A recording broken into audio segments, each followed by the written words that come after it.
네, 우리 에베네셀 여성 중창단의 찬양을 하나님께서 기쁨으로 받으신 줄 믿습니다. 아멘. 함께 하나님의 말씀을 보겠습니다. 잠언 23장 17절과 18절의 말씀 두 절입니다. 잠언 23장 17절과 18절의 말씀입니다. 네, 함께 읽도록 하겠습니다. 내 마음으로 죄인의 형통을 부러워하지 말고 항상 여호와를 경외하라. 정령이 내 장래가 있겠고 내 소망이 끊어지지 아니하리라. 아멘. 우리 옆에 계신 분들과 이렇게 한번 인사하겠습니다. 당신의 형통함이 나의 기쁨입니다. 아멘이시죠? 아멘. 예. 우리가 읽은 이 두 구절 속에는요, 우리가 매일 살아가는 이 삶 속에서 부딪히는 문제들을 마주하게 되는데 어떤 문제인지 오늘 이 말씀 속에서 말하고 있다는 거예요. 특별히 우리가 살면서 끊임없이 누군가와 비교를 하게 되는 그런 모습이 우리도 모르는 우리 마음 가운데 있다라는 거예요. 겉으로는 안 그런 척하지만 말로 표현하거나 표정으로 나타나진 않지만 무엇으로 생각해요? 마음으로 그렇게 생각한다는 거예요.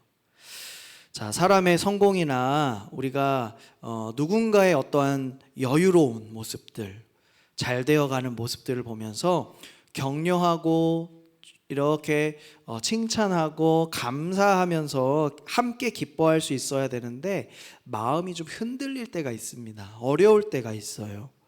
특히 어떤 사람을 볼 때 그러냐면요, 그 사람이 신앙이 좀 별로 없어 보일 때, 나보다 신앙이 좀 없어 보일 때, 그리고 또 어떤 사람 중에는 정직하지 않아 보일 때, 그런 사람이 이렇게 잘 되어가는 모습을 보면 우리 마음이 점점 복잡해져요. 왜 저 사람은 저렇게 잘 되어가는데 나는 어떤 상황에도 하나님의 손을 놓지 않고 신앙을 잘 지키고 정직하게 사는데도 왜 계속 힘들까? 계속 어려운 일만 만날까? 이러한 마음이 든다는 거예요. 하나님은 오늘 말씀하시기를 원합니다. 이 잠언 말씀을 통해서 그런 우리의 마음을 정확하게 짚어주시면서 길을 제시하여 주시는데요, 오늘 이 말씀을 통해서 저와 여러분이 우리의 마음을 어디에 두어야 될지, 또 하나님이 주시는 그 은혜, 그 길이 무엇인지를 함께 나누기를 소원합니다. 첫 번째로 우리가 살펴볼 것은 오늘 말씀처럼 죄인의 형통을 부러워하지 말라 이렇게 말씀하셨어요. 17절의 말씀을 보니까 내 마음으로 죄인의 형통을 부러워하지 말고 이렇게 시작을 합니다. 여기서 부러워하다라는 말이 등장을 하는데 원래 의미는 무엇이냐면요, 시기하다, 질투하다라는 뜻이에요. 단순히 그냥 좋아 보인다, 부럽다 이런 감정이 아니라 그 사람의 자리를 갖고 싶어 하는 것, 그 사람의 모든 것을 내가 갖고 싶어 하는 것, 이렇게 마음이 동요되는 그 감정, 이것을 부러워한다라고 얘기를 하는 거예요. 솔로몬이 이 말씀을 기록할 당시에도 신앙 없이 살아가는 사람들이 오히려 더 풍요로워지고 더 평탄하고 잘 되어가는 것처럼 보이는 일들이 많았다라고 하는 거예요. 그 시대에는요, 이스라엘 주변국들은 다 강대국이었습니다. 다 강대국, 이집트도 있었고요, 그리고 아람이라는 나라도 있었고 페니키아라는 나라도 있어서 강대국들이 주변에 많아서 이스라엘이 그 나라들과 교역을 활발하게 했을 때예요. 그래서 이방의 이런 상인들이, 이렇게 귀족들이 이렇게 올 때마다 화려한 옷을 입고 또 값비싼 향료들을 또 뿌리고 바르기도 하고 좋은 음식들을 즐기는 그런 모습들이 이스라엘 백성들이 볼 때에는 충분히 부러움의 대상이 될 수도 있었다는 겁니다. 그리고 무역도 활발하고요, 또 건축 기술도 너무 좋고 활발해서 이 부를 많이 축적한 상인 계층들이 많이 등장을 했다고 합니다. 그 시대에요. 그래서 이 넓은 땅들, 토지들, 그리고 많은 종들, 그 사람들을 거느린 그 지주들이 살아갈 때에 평범했던 그 이스라엘 사람들이 보면 어떤 마음이 들까요? 아이고 잘 됐네 좋다 이런 마음이 아니라 아까 얘기했던 것처럼 부러워하지 말라라고 하셨는데 그 부러움은 시기와 질투의 대상이었던 겁니다. 뿐만 아니라 그 당시에 바알과 아세라라는 신이 있었어요. 가나안 사람들이 섬기는 그 신들을 그 이스라엘 백성들이 볼 때에 이방인들이 그런 신을 섬기면서 농작물이 점점 잘 되는 거예요. 풍성하게 결실이 막 맺혀요. 그리고 자녀도 잘 되는 것 같아요.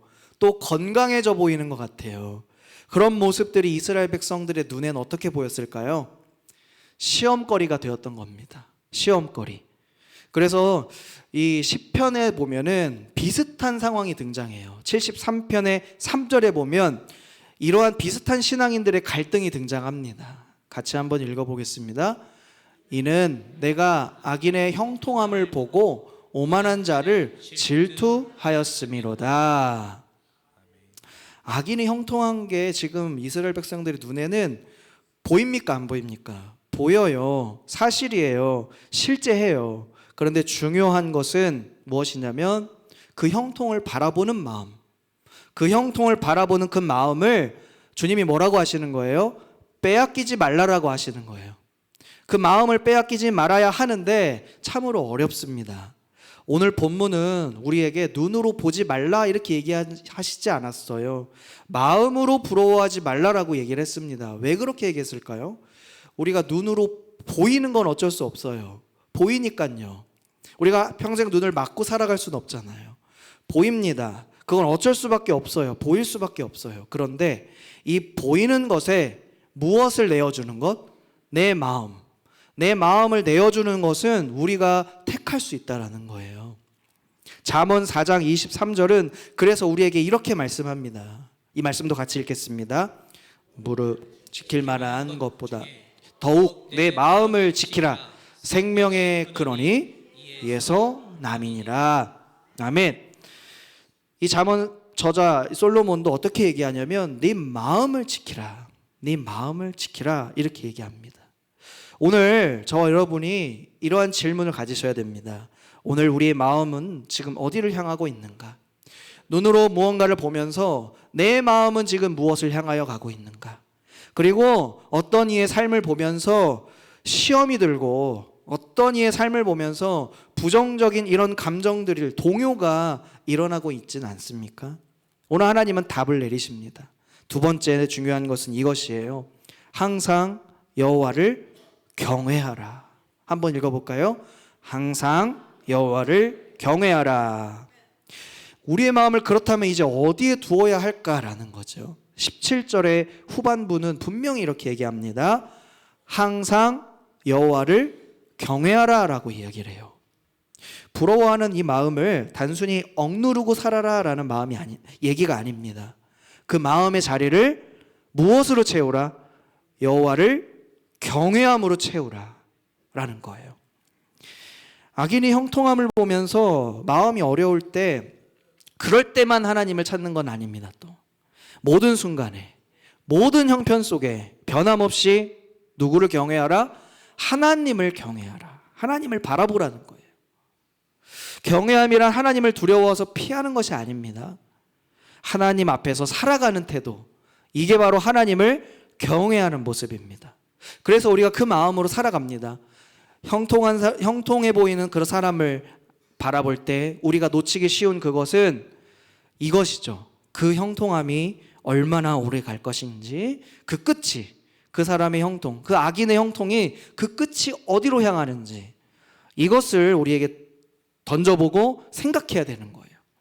시편 73편에 아삽의 저자가 결국 이 악인의 형통이 어디에서 내가 깨달아지냐면요, 성소에 들어가서야 악인의 결국을 깨닫습니다. 이 성소는 어디예요? 하나님 앞에 서 있을 때 바로 그것이죠. 17절의 말씀을 먼저 읽겠습니다. 하나님의 성소에 들어갈 때에야 그들의 종말을 내가 깨달았나이다, 이렇게 얘기를 해요. 그러면 어떠함을 알았을까요? 우리 24절부터 28절까지 우리 같이 한번 읽겠습니다. 주의 교훈으로 나를 인도하시고 후에는 영광으로 나를 영접하시리니 하늘에서는 주 외에 누가 내게 있으리요 땅에서는 주 밖에 내가 사모할이 없나이다. 내 육체와 마음은 쇠약하나 하나님은 내 마음의 반석이시요 영원한 분기시라. 무릇 주를 멀리하는 자는 망하리니 음녀같이 주를 떠난 자를 주께서 다 멸하셨나이다. 하나님께 28절입니다. 하나님께 가까이함이 내게 복이라. 내가 주 여호와를 나의 피난처로 삼아 주의 모든 행적을 전파하리이다. 아멘. 이 모든 것들을 어디서 깨달았다고요? 주의 성소에서, 하나님 앞에서 깨달았다는 거예요. 눈에 보이는 현재의 모습만으로는 그 사람의 모든 것을 이해할 수는 없습니다. 전체를 볼 수는 없어요. 그런데 하나님을 경외하는 사람들은요, 점점 그 삶의 관점이 무엇으로 바뀌고 변하냐면 하나님의 관점으로 점점 바뀌게 됩니다. 그래서 그 하나님의 관점으로 나의 삶을 바라보고 타인의 삶을 바라보게 되는 거예요. 이것이 여호와를 경외하는 삶을 사는 사람에게 주어지는 하나님의 축복입니다. 그래서 이렇게 살면서 비교와 시기가 내 마음 가운데 들어올 그 틈을 점점 줄여가는 거예요. 하나님 앞에 서 있다, 이 의식, 하나님 앞에서의 이 경외함이 분명할 때 다른 사람의 형통함, 특별히 오늘 말씀 가운데 악인의 형통함은 더 이상 내 삶의 기준이 될까요, 안 될까요? 되지가 않는다는 겁니다. 하나님이 어떠한 축복을 또 허락해 주셨습니까? 여호와를 경외하는 자에게 세 번째는 이것이죠. 정령히 장래가 있다는 약속입니다. 장래가 있는 약속이에요. 우리 주님은 우리에게 약속을 하실 때 미래를 계획하고 그 끝을 우리에게 축복으로 허락해 주십니다. 18절의 말씀이 그렇습니다. 우리 18절의 말씀도 다시 한번 읽겠습니다. 정령이 내 장래가 있겠고 소망이 끊어지지 아니하리라. 아멘. 여기서 정령이라고 얘기를 했죠. 정령 무슨 뜻입니까? 확실하게 라는 뜻이에요. 확실하게, 참으로 라는 강한 표현입니다. 그러니까 정말 하나님께서 얘기하시는 거예요. 진짜로, 참으로, 정말 확실하게 너에게 장래가 있겠다, 이렇게 얘기하시는 거예요. 잠언을 기록한 이 솔로몬이요, 이 말을 기록한 이유가 무엇이겠습니까? 그냥 그렇게 살아봐라 라고 권면하는 게 아니에요. 하나님께서 약속하시고 보증하시는 그 확실한 약속이 있다는 거예요. 확실한 약속. 장래라는 단어는 이 미래라는 의미보다는 조금 더 깊은 뜻을 갖고 있어요. 그냥 단순한 앞날이 아니라 결국, 결말이라는 걸 얘기를 해요. 장래라는 건 끝, 결국, 결말이를 얘기합니다. 그래서 한 사람의 인생이 어떻게 마지막에 마무리될까라는 것을 누가 알고 계신다고요? 하나님은 알고 계시는 거예요. 그래서 내가 지금 현재 나의 형편이 어떻든지, 그리고 나의 무엇이 어떻든지 간에 오늘 하나님이 원하시는 건 한 가지예요. 하나님을 경외하라라는 것입니다. 하나님을 경외하며 살아가는 자의 인생은 결국 장래가 헛되다, 헛되지 않다, 헛되지 않다라는 사실이에요. 그리고 이어서 내 소망이 끊어지지 아니하리라, 이렇게 얘기를 했습니다.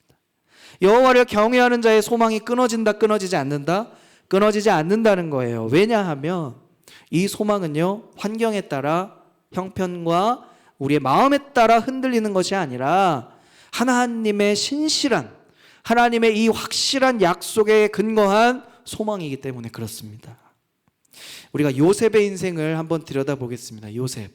창세기에 요셉이 등장하는데 요셉의 인생을 한번 보세요. 소망이 끊어지는 것처럼 보여요.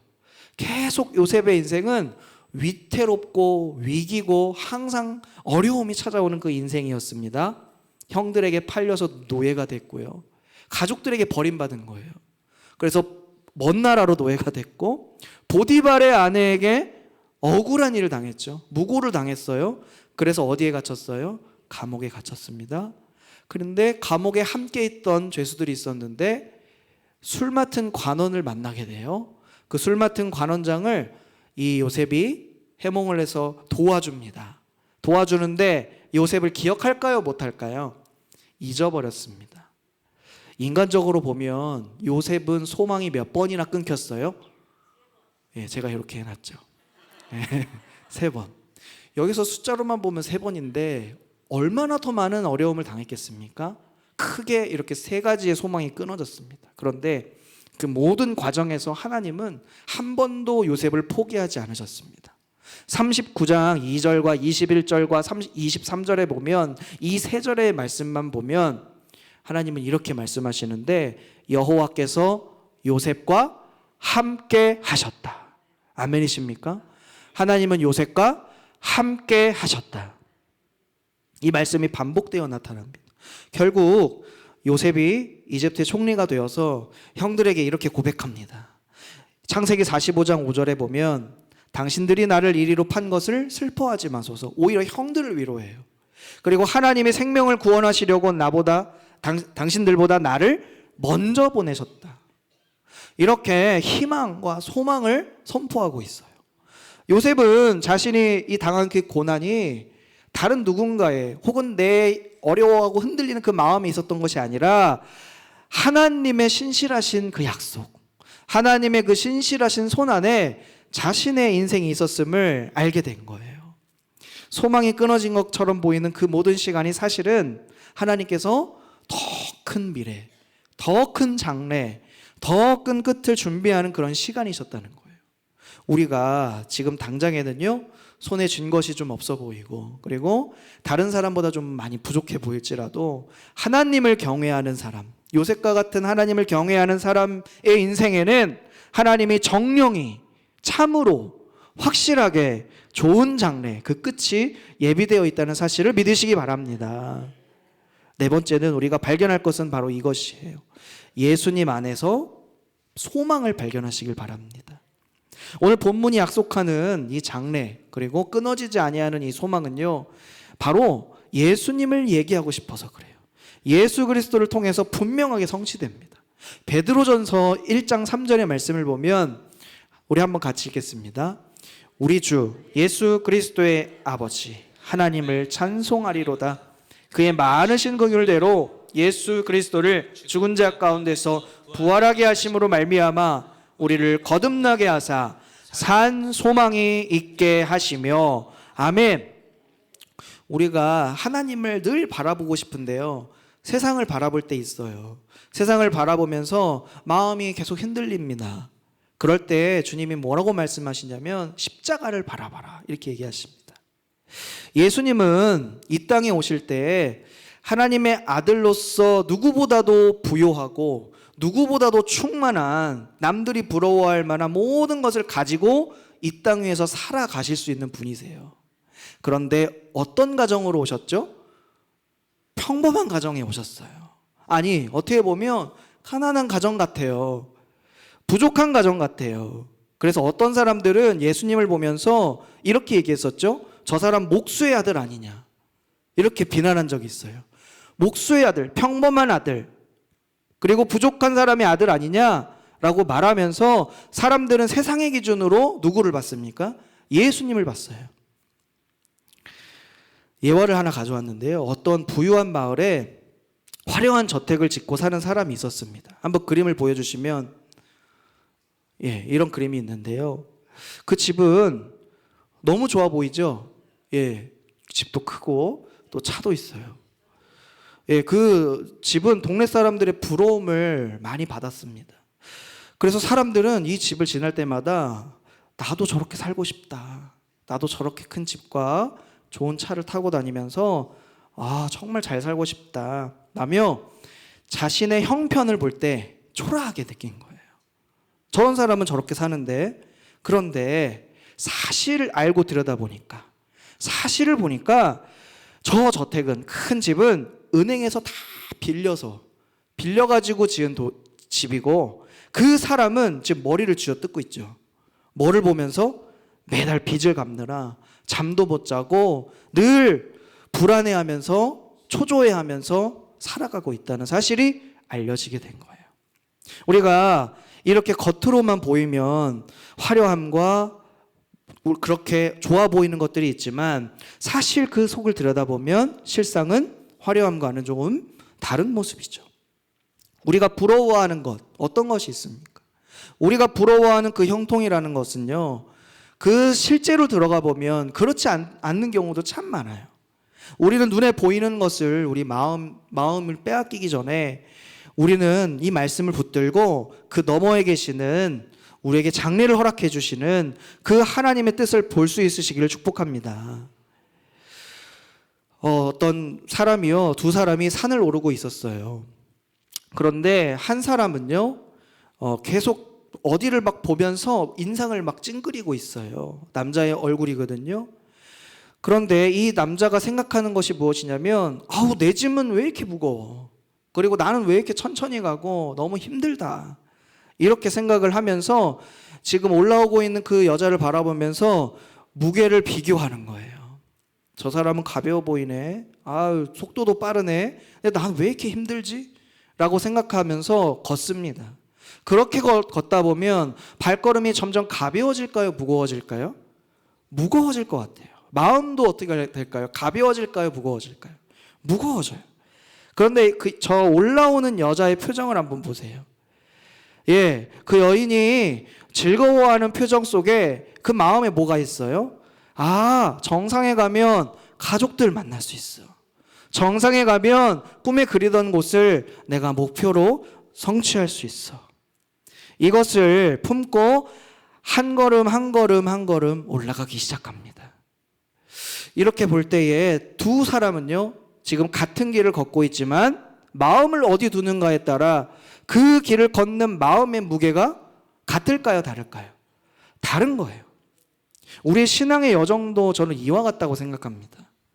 옆 사람의 형통에 내가 시선을 자꾸 빼앗기면요, 내가 이미 받은 은혜가 있는데, 내게 주신 하나님의 크신 놀라운 은혜가 있는데, 그런 은혜를 주신 하나님, 그리고 나와 함께 하신 하나님을 바라보지 못할 때가 참 많은 것 같아요. 그런데 우리의 시선을 하나님께 두고 걸어갈 때에 같은 길을 걸어가더라도 소망을 발견하게 된다는 겁니다. 오늘 저와 여러분이 그 소망 되신 예수님을 더욱 붙잡고 의지하고 바라보는 모두가 되시길 축복합니다. 말씀을 좀 정리하겠습니다. 우리가 매일 수많은 것들의 마음을 주기도 하고 또 빼앗기기도 해요. 다른 사람과 나를 비교하기도 합니다. 그러면서 나의 초라한 상황을 느끼기도 해요. 그런데 오늘 본문은 이것에 주목하지 않기를 강하게 권면합니다.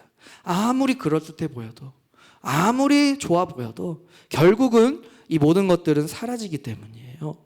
이것은 단순히 그러면 욕심 부리지 말라 이런 권면이 아닙니다.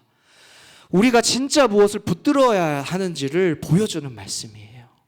시기하는 마음은요, 내가 이미 받은 것들을 보게 합니까? 보지 못하게 합니까? 보지 못하게 해요. 하나님께서 나와 함께 하신다는 사실조차 믿지 못하게 만들어 버립니다. 그런데 오늘 말씀에서 하나님을 경외하는 마음으로 사는 사람은 그런 상황이 올지라도, 나의 눈에 그런 것이 자꾸 보일지라도 우리가 가야 할 길을 분명하게 보여준다는 거예요. 마음을 지킬 수 있도록요. 잠언 23장 23절에 보면 진리를 사되 팔지는 말며 지혜와 훈계와 명철도 그리할지지라. 진리를 사되 무엇하지는 말며 팔지 말며. 진리를 팔지 말라는 거예요. 마음을 빼앗기지 말라는 거예요. 하나님 안에 있는 이 참된 소망, 우리의 장래를 아시고 축복의 길로 예비하시며 인도하시고 그 끝에 주님이 기다리시는 그 놀라우신 은혜의 삶을 살아가는 저와 여러분 되시기를 바라고, 하나님을 그렇게 경외하는 사람에게 약속된 그 장래는 어느 누구도 빼앗을 수가 없습니다. 어느 누구도 앗아갈 수가 없습니다. 이 한 주도요, 살아가면서 우리의 마음을 세상의 형통함이 아니라 여호와를 경외함을 두고, 우리 마음을 거기에 두고 살아가는 저와 여러분 되시기를 예수님의 이름으로 축복합니다. 아멘. 우리 여호와를 경외하면서 우리 기도를 멈추지 마라. 함께 찬양하며 기도의 자리로